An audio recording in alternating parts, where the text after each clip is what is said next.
पिछले महीने अच्छा खासा लॉस हो गया स्टॉक मार्केट में।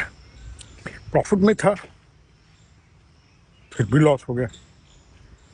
अपने दोस्त ट्रेडर के पास गया शाम को, क्या भाई पूछूं, अगर मैं लॉस हूं तो ये भी लॉस में होगा, थोड़ी सी दिल की तसल्ली मिल जाएगी कि भाई मैं ही नहीं, ये भी मेरे साथ कश्ती में सवार है।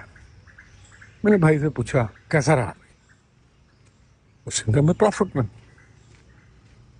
तो तू कैसे प्रॉफिट में हो गया? जलन सी होने लगी अंदर से। दोस्त पास हो गया, मैं फ्री हो गया।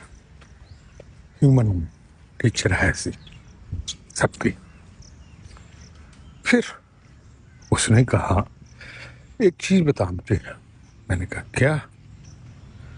कहते तू दिन में कितनी बार खाना खाता है?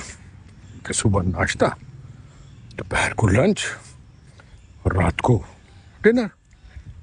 मैंने कहा इसका क्या मतलब हुआ? उसने कहा तो सुबह नाश्ते में सारे दिन का भोजन तो नहीं खा जाता। माता ठनका, मैं क्या समझाना चाहता है? शाम की कॉफी अगर पक्की करता है तो समझा देता हूँ। मैंने कहा चलो 1500 रुपये की और चपत लगी, पर सलाह तो अच्छी मिल जाएगी। मैं कहा डन। उसने कहा कि हम हैजिंग करता हूं मैं, और तू भी करता है। अब तू हैजिंग करते करते जब तेरे को कुछ मूवमेंट्स नहीं मिल रहे होते तो उस हैज को तोड़कर ऑप्शन बाइंग में आना शुरू हो जाता है, कॉल की या पुट की, और उसमें लॉस करता है। हाँ, हो जाता है ऐसा, कंट्रोल नहीं रहता। उसने कहा भाई मैं सिर्फ और सिर्फ हैजिंग करता हूँ वर्टिकल स्प्रेड्स की, और उसके बाद स्कैल्पिंग लगाता हूँ। अगर मुझे निफ्टी का 750 की लॉट सेल या परचेज करने हैं तो मेरे को अप्रॉक्सीमेशन जो मार्जिन है वो 5 लाख लगता है।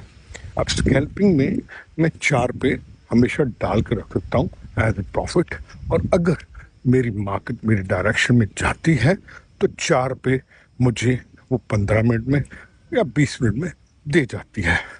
और ऐसे ट्रेड मैं 5 या 6 लेता हूँ तो मेरा दिन का प्रॉफिट जो है वो 15,000 से लेके 18,000 तक आ जाता है। और अगर 20 दिन है और 20 दिन में अगर मैंने 90% भी सक्सेस रेट रख लिया तो हिसाब लगा लेता हूँ उतना पैसा मैं कमा लेता हूँ। बात तो समय में पड़ी, मेरे 1500 रुपये रिकवर हो गए जो कि शाम को लगने थे। आपको क्या लगता है? कमेंट सेक्शन में बताइएगा। क्या ये स्ट्रेटजी ठीक है इसकी, और क्या आपने कभी अडॉप्ट करी है? धन्यवाद।